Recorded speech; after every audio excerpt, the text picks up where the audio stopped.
안녕하십니까. 오늘은 예수님의 낮아지심과 높아지심이라는 제목으로 말씀을 전하겠습니다. 히브리서 12장 2절 현대어 성경입니다. 우리의 믿음의 근원이시며 우리의 믿음을 완전케 하시는 예수님을 바라봅시다. 세 번역에는 믿음의 창시자요 완성자이신 예수를 바라봅시다 라고 했습니다. 이 말씀은 우리가 믿는 믿음의 대상이 예수 그리스도요. 우리가 예수님을 믿은 후에도 예수님을 우리 신앙생활의 모범으로 삼으라는 말씀입니다. 물론 성경은 믿음을 우리가 예수 그리스도를 통해서 하나님 아버지를 믿는 것이라고도 했습니다. 그러나 누구도 예수 그리스도를 봄 없이 하나님 아버지를 볼 수 없습니다. 그래서 아들이 있는 자에게는 아버지가 있고 아들이 없는 자에게는 아버지도 없다고 했습니다. 하나님이 보내시고 하나님이 증거하신 아들을 믿지 않고는 보이지 않는 하나님을 직접 믿을 수 있는 그러한 길은 없기 때문입니다. 하나님 아버지가 증거하신 분이 예수님이십니다. 예수님이 공생애를 시작하시며 세례를 받을 때 성부께서 이는 내 사랑하는 아들이라 너희는 그의 말을 들으라고 했습니다. 변화산에서 세 명의 제자 앞에 변화된 모습이 되었을 때도 하늘에서 성부께서 제자들에게 같은 말씀을 하셨습니다. 예수님 자신도 스스로 너희가 영생을 얻기 위해서 성경을 읽는데 성경이 바로 나를 증거하는 것이라고 했습니다. 베드로도 예수님 외에 천하의 구원을 얻을 수 있는 다른 이름을 주신 적이 없다고 했습니다. 베드로가 한 이 말씀은 예루살렘 한복판, 그것도 대제사장과 종교 지도자들 앞에서 한 말입니다. 우리는 성경을 통해서 우리가 죄인인 것을 알고 이 죄를 대신하여 하나님의 아들 육신으로 오신 예수님이 율법에 순종하시고 십자가에 죽으심 그리고 부활하심을 믿는 믿음으로 구원을 얻은 것입니다. 이 믿음을 통해 하나님 앞에 의롭다함을 얻고 양자 되었습니다. 성령님이 내주하시는 성전이 되었습니다. 새로운 본성을 입어 거룩한 삶을 살 수 있게 된 것입니다. 이처럼 예수님은 스스로 십자가에 달리심으로 우리가 믿을 수 있는 믿음의 근거를 주신 것입니다. 고린도전서 15장 3절 4절 나는 내가 받은 가장 중요한 것을 여러분에게 전하였습니다. 그것은 그리스도께서 성경 말씀대로 우리 죄를 위해 죽으시고 무덤에 묻히셨다가 3일 만에 다시 살아나셨다는 것입니다. 바울의 이 말씀처럼 우리는 성경 말씀대로 우리 죄를 위해 십자가에 달리시고 부활하신 예수님이 우리 죄를 위해 십자가에 달리시고 부활하신 이 사건, 이것을 믿는 것입니다. 그리고 이 일을 이루신 예수님을 구세주와 주님으로 믿는 것입니다. 이 사실과 이 일을 이루신 예수님을 마음으로 진실하게 믿을 때 우리는 구원을 얻은 것입니다. 그리고 믿음으로 성도된 우리를 예수님은 자신을 보고 배우고 따르라고 했습니다. 이것이 예수님이 내 멍에를 메고 내 짐을 지라는 말씀입니다. 예수님은 스스로 양의 문이라고 하시며 그 문을 통해 나에게 오는 자는 이제 나를 따르라고 했습니다.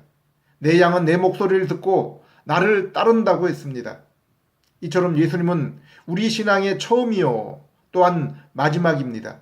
우리는 이 땅에서도 믿음을 통해 예수님을 보며 생명과 힘을 얻는 것처럼 천국에서는 우리가 우리의 두 눈으로 주님을 보면서 그로 인해 영광을 돌리며 기뻐하는 인생의 그 목적을 영원토록 이루어 가는 것입니다.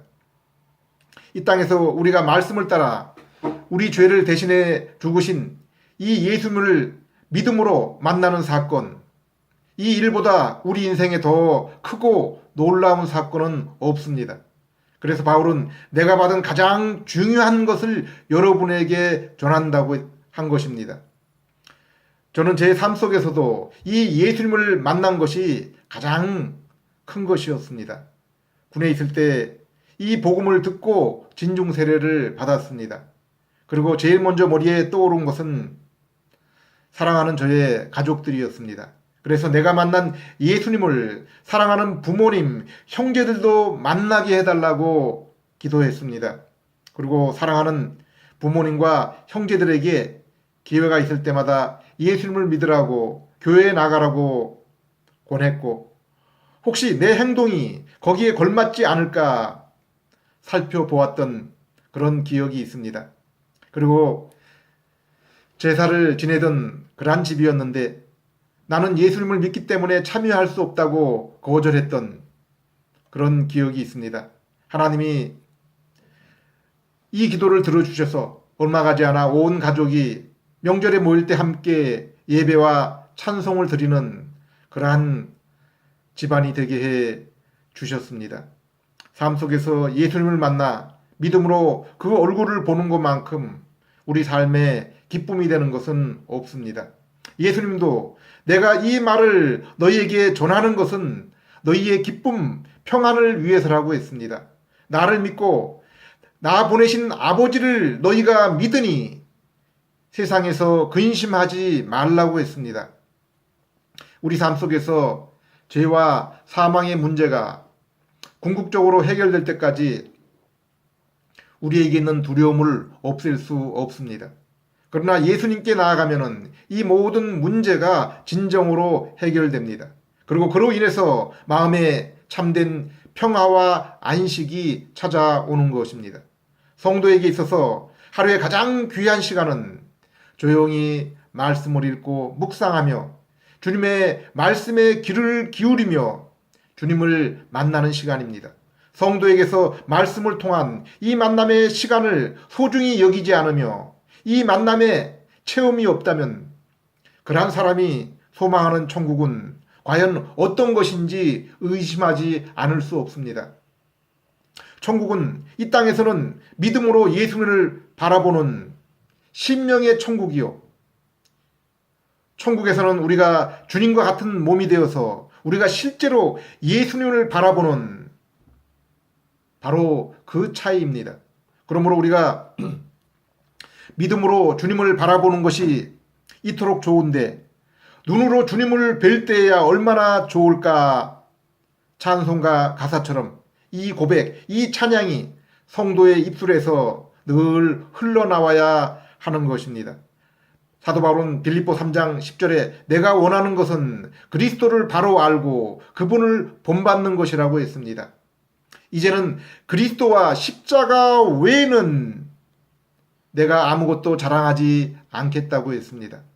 에베소 1장 10절에 때가 되면은 하늘과 땅에 있는 모든 것이 그리스도 안에서 하나가 된다고 했습니다. 천주와 만물이 모든 피조물이 예수 그리스도 앞에 무릎을 꿇게 될 것이라고 했습니다.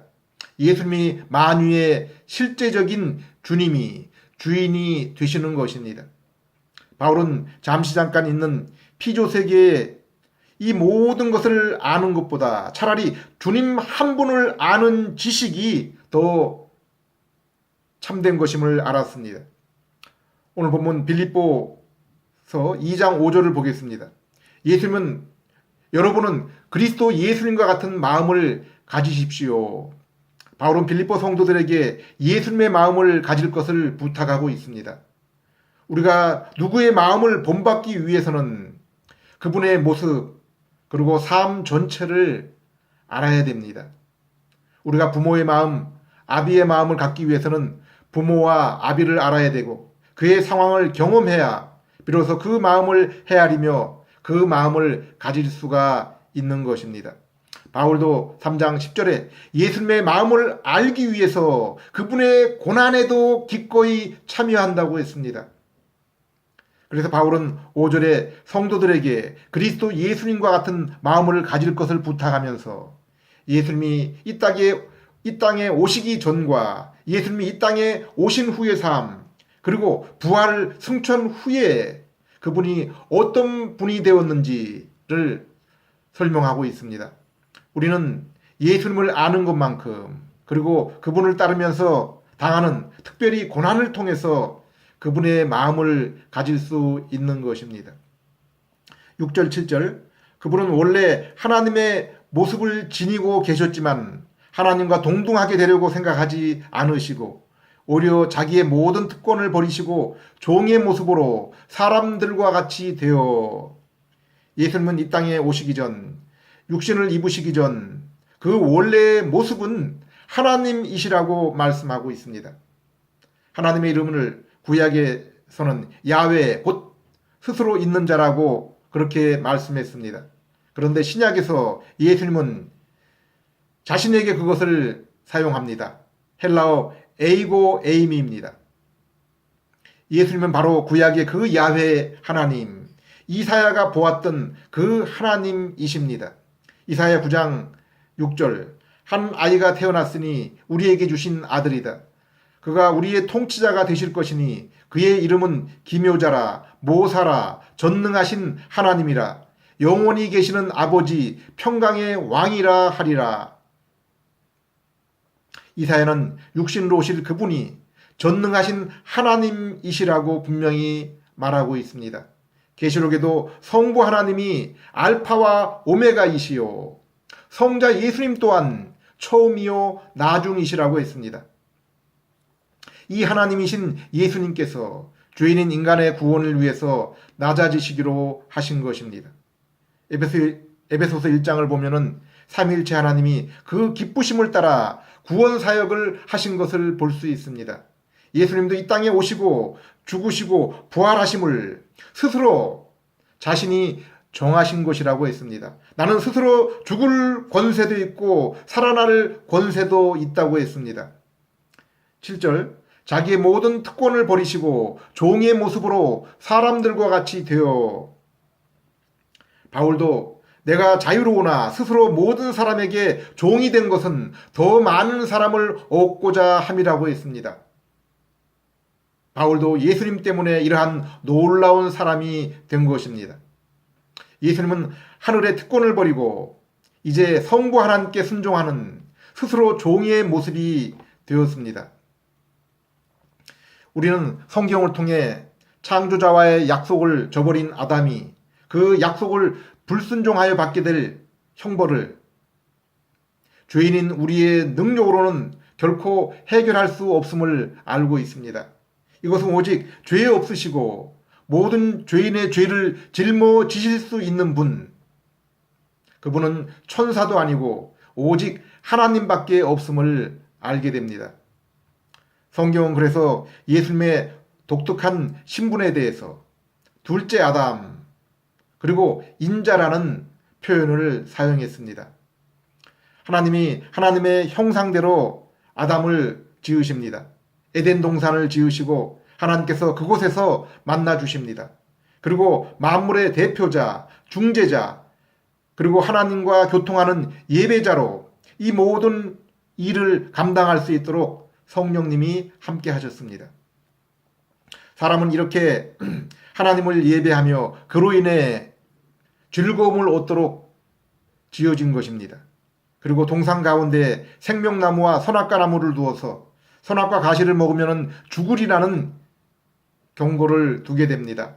아담이 하나님과 자유의 그 의지를 가지고 교제를 나눌 수 있는 자유를 주신 것입니다. 그러나 아담이 마귀의 게임으로 선악과 가시를 먹음으로 인류에게 죄가 들어왔고 비참함과 형벌이 따르게 된 것입니다. 아담은 이러한 시험에 빠졌을 때 먼저 하나님께 기도했어야 했습니다. 사람과 마귀의 말에 귀를 기울이는 것이 아니라 하나님과 먼저 상의했어야 되고 하나님이 주신 그 약속을 먼저 기억했어야 했습니다. 그런데 아담은 하나님과의 기도와 예배를 통한 교제와 성령님의 인도하심을 전적으로 의지하지 못했습니다. 아담은 자신이 하나님과의 약속을 깨뜨리고 그리고 나서 만난 타락한 세계를 보고 놀랐을 것입니다. 죄의 몸과 죄악이 관영한 세상을 보면서 그 에덴 동산의 주님과 함께 했던 그 시간들과 비교를 해 보았을 것입니다. 그런데 하나님께서 이렇게 죄를 짓고 하나님을 떠난 아담에게 은혜를 베푸십니다. 하나님이 아담에게 긍휼을 베푸셔서 그에게 준 창세기 3장 15절, 우리가 흔히 말하는 원복음, 은혜의 언약을 주신 것입니다. 이 은혜의 언약은 아브라함과 모세와 다윗과 선지자를 거치면서 더 분명하게 모습이 드러납니다. 이사야 53장을 보면은 예수님이 오시기 전 수백 년 전에 말씀하신 것인데 예수님의 생애에 대해서 너무나 생생하게 기록해 놓았습니다. 아담은 아마 하나님이 주신 은혜의 언약을 기억하면서 날마다 자신의 죄를 탄식하고 눈물로 회개하며 예수님이 가져다 줄 그날을 소망했을 것입니다. 예수님은 이 첫째 아담이 망가뜨린 이 세상과 인간의 죄로부터 자유를 위해서 이 땅에 오신 것입니다. 뿐만 아니라 아담이 하나님과 지속적으로 교제를 계속하며 순종했을 때 얻었을 생명나무 과실을 통한 영원한 교제, 영생에까지 우리가 이루도록 하기 위해서 이 땅에 오신 것입니다. 그래서 예수님은 이 땅에 인간의 몸을 입고 오실 때 하나님이시지만은 하나님의 모든 특권을 내려놓으시고 오신 것입니다.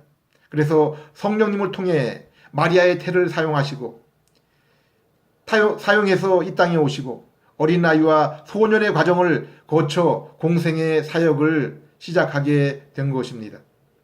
우리는 예수님이 자라나시면서 몸이 커가고 힘을 얻어가시며 그와 함께 지각도 함께 자라나시는 것을 보게 됩니다. 아담과 같은 죄 없는 몸을 입고 자신의 신적인 능력을 사용하지 않으시고 오직 성령을 힘입어 이 땅을 살아가셨습니다. 어릴 때 회당에서 배운 구약 성경을 통해서 자신의 존재를 알아가셨고 어머니 마리아를 통해서 자신의 출생의 신비를 배웠습니다. 예수님은 공생애를 시작하시면서 요단강에서 죄 없으신 예수님께서 세례를 받으심은 우리의 죄를 지심을 의미합니다. 세례요한도 예수님을 세상의 죄를 지고 가시는 하나님의 어린 양이라고 했습니다. 공생의 사역을 위해서 성령께서 능력을 물붓듯이 부어주셨습니다. 성부께서 친히 내 사랑하는 아들이니 너희는 그의 말을 들으라는 그러한 말씀을 하셨습니다. 인성을 입으신 예수님도 이로 인해서 자신의 존재와 사명을 더욱 확신했을 것입니다. 예수님은 아담이 동산에서 시험을 받은 것처럼 광야에서 사단에게 시험을 받았습니다. 예수님은 성자 하나님으로 성부, 성령 하나님과 뜻을 공유하셨지만은 육신의 시험을 위해서 신적인 능력을 사용하지 않으셨습니다. 이를 위해서 성령의 능력을 의지했고 성부 하나님께 기도하셨습니다. 예수님이 시험을 받고 어려움을 당할 때 신적인 능력을 사용하셨다면 우리의 죄를 지며 율법에 순종하는 것이 의미가 없었을 것입니다. 하나님에게는 그러한 장애물들이 결코 시험거리가 될 수 없기 때문입니다. 예수님이 하나님이시지만은 육신을 입으셨을 때 철저히 인간으로 사셨기 때문에 예수님의 순종과 시련, 십자가가 우리를 대신한 것이 된 것입니다. 그리고 그분이 우리의 죄를 지신 그 죄의 짐과 그 모든 죄를 담당하신 십자가의 고통은 우리가 상상하기 힘든 그러한 고통이었을 것입니다.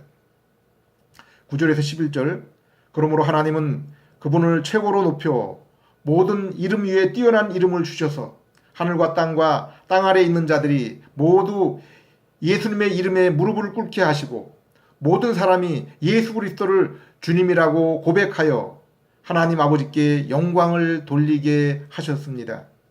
예수님은 우리와 같은 육신을 입으시고 율법의 모든 것을 순종하시고 십자가에서 우리의 모든 죄를 대신하는 하나님의 진노를 당하시고 죽으신 것입니다. 예수님은 요한복음 17장에서 이제 십자가의 죽음을 앞두고 성부 하나님께 기도를 드립니다. 아버지, 세상이 있기 전에 내가 아버지와 함께 누렸던 그 영광으로 지금 아버지 앞에서 나를 영광스럽게 하옵소서. 이 예수님을 성령님께서 죽은 자 가운데서 살리시고 영화로운 몸을 입히셔서 하나님 보좌 우편에 앉게 하신 것입니다. 이 예수님께서 교회에 성령님을 보내시고 지금도 보좌 우편에서 만물을 다스리시며 우리를 위해서 중보하고 계시는 것입니다. 예수님이 이 땅에 계실 때 그리스도 곧 선지자, 제사장, 왕이셨던 것처럼 지금은 하늘에 온전한 그리스도 곧 선지자, 제사장, 왕이십니다. 우리를 위해 육신을 입으신 예수님은 이제 하늘에서도 신성과 인성을 함께 가지신 형체를 입고 계십니다. 이 땅에서는 우리와 같은 몸을 입으셨지만은 주님 나라가 장차 임할 때는 우리가 주님과 같은 영광스러운 몸을 입고 우리의 두 눈으로 주님을 친히 뵙게 될 것입니다. 이것이 성도가 이 땅을 살아가면서 갖는 소망입니다. 요한일서 3장 2절 3절 사랑하는 여러분, 이제 우리는 하나님의 자녀입니다. 장차 우리가 어떻게 될지는 아직 모르지만 예수님이 나타나시면 우리도 그분처럼 되어서 그분의 참 모습을 보게 될 것입니다. 그리스도 안에서 이런 희망을 가진 사람은 누구나 예수님처럼 자신을 깨끗이 지켜야 합니다. 빌립보서 3장 20절 21절 우리의 시민권은 하늘에 있습니다. 그리고 우리는 우리의 구주이신 주 예수 그리스도께서 그곳에서 다시 오실 것을 기다리고 있습니다. 그분이 오시면 모든 것을 자기에게 복종시킬 수 있는 그 능력으로 우리의 천한 몸을 변화시켜 자신의 영광스러운 몸과 같이 하실 것입니다. 이 땅의 성도의 소망은 우리가 주님을 다시 만나는 것입니다. 그리고 우리가 이 죄의 천한 몸을 벗고 주님과 같은 몸으로 변화된 그러한 영광스러운 만남입니다. 우리가 이제 주님 나라가 임할 때는 주님과 같은 몸이 되어서 주님을 친히 보게 될 것입니다. 그때 우리의 몸이 어떻게 될지 상상하기가 어렵습니다. 변화산에서 보이신 주님의 몸이 약간의 힌트가 됩니다. 우리의 지각도 죄 있는 옛 본성이 사라진 그때 엄청난 상승이 있을 것입니다. 그리고 우리는 그곳에서 주님을 직접 뵈면서 주님을 배우게 될 것입니다. 한 식탁에서 함께 음식을 나누며 참된 성찬을 가질 것입니다. 우리가 주님 재림 전까지 죽어서 주님께 간 성도들의 중간 상태에 대해서는 성경에 거의 언급이 없습니다. 그러나 우리는 몸이 없는 상태이지만은 지금도 우리가 지금 있는 천국의 그 상태를 낙원이라고 불렀습니다. 나사로와 우편 강도가 있는 곳입니다. 그러나 그것은 성도가 잠시 동안 머무르며 잠시 동안 가질 모습입니다. 그리고 이제 예수님이 심판주로 만물을 심판하시고 모든 권세를 성부께 들으실 때도 예수님은 여전히 우리와 같은 몸을 입으시고 여전히 우리의 중보자가 되실 것입니다. 우리는 여전히 영원히 예수님을 통해서 하나님을 보게 될 것입니다. 우리가 영원히 함께 하시는 성령님께서 우리가 예수님을 더욱 알고 닮아 나가도록 그로 인해서 예수님과 그리고 예수님을 통해서 성부 하나님과 더욱 깊은 친교를 영원히 나누도록 도와주실 것입니다. 사랑하는 여러분, 예수님은 우리의 믿음의 근원이시요 우리가 따라야 될 신앙의 모범이십니다. 지금도 그리고 영원하게 바라보아야 될 주님이십니다. 기도드리겠습니다. 하나님 아버지, 빌립보 말씀을 통해서 예수님이 이 땅에 오시기 전에 그리고 이 땅에서 그리고 천국에서의 모습을 살펴보았습니다. 예수님이 죄인을 구원하실 믿음의 근원이시요. 이제 믿는 성도들이 따라야 할 믿음의 본인이 되심을 배웠습니다. 이 땅에서 믿음으로 주님을 보는 우리들이 천국에서 직접 주님을 뵙는 것이 우리의 이 땅에서의 소망임을 믿습니다. 이 소망을 가진 자마다 예수님의 마음을 품으며 예수님처럼 자신도 깨끗하게 살 수 있도록 인도해 주시옵소서. 예수님 이름으로 기도드립니다.